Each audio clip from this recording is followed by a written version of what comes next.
Let's look at how to set up a course if you're a secondary career center or an adult ed center. Again, we'll start at www.ohiohighered.org. We'll then click on Credit Transfer, and this time we're going to go over to the right-hand side where it says CEMS Support. You click on CEMS Support, and then you click on this image right below where it says CEMS Login. Click on this image. You'll be prompted to a login screen. Now this is something that you should have done in the pre-work. You should have a login name, a username, and a password. Typically your username is your first initial followed by your last name, and the password is something that you would have set up after you first got your account. The first screen that you'll get to is a screen that won't look exactly like this, but it will have several different options. And at the top you'll see an option for courses and also CT programs courses, military courses, and so on. Depending on how you're logging in, you may not see all of these things. At this point we're going to take the role of a career center person who is submitting a course. And so we're going to go to the CT programs and courses screen. The first thing that you're going to see for your institution, and I'm just going to pick a single institution here so that we don't get too confused.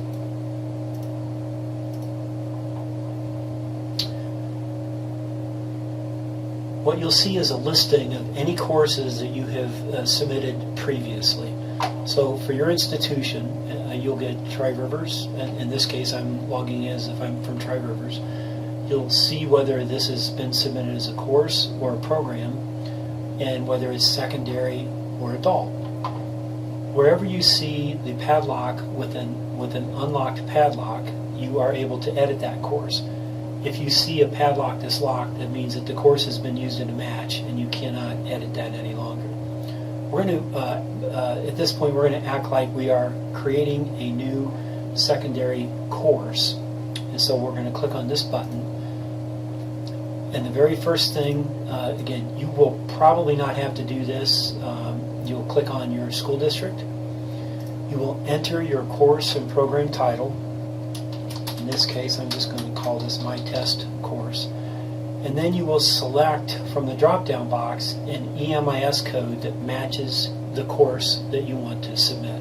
So for example, in this case, I could choose from any of these EMIS codes that are already in here. I'm going to choose, in this particular case, just Office Management.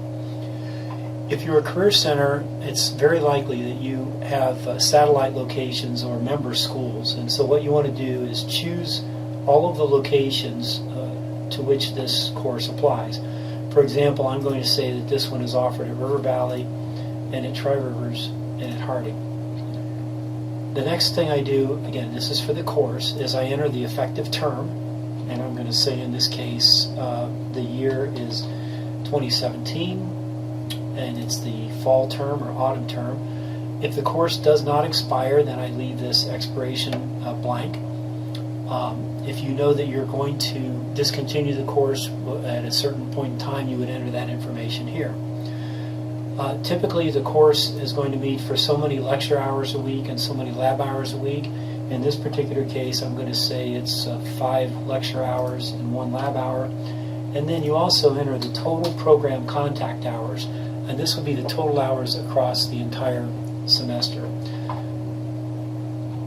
After you're done with that screen, you click on Next. Now, if you have forgotten to put in a piece of required information, then it will prompt you to enter that particular piece of information. On the next screen, you're prompted for the textbook number. Now, if you know the ISBN number, you can simply type it in.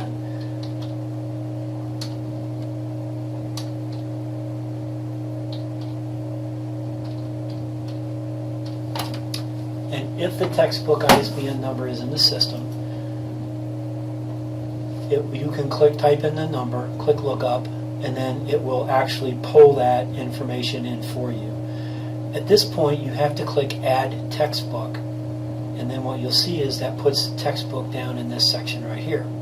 If you use any kind of additional readings, or you don't use a textbook but use some computer resources, you would simply type in what you do here. what you're trying to do here is communicate to the review panel what your course looks like.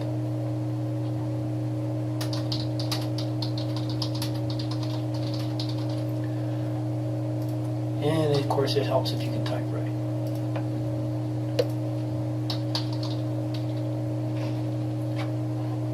And then you're going to click Next. Now, there are two paths that you take now. If your course is what's called an affirmation course, then all you have to do here is simply type in the affirmation information. And I'm just going to type in C affirmation certificate.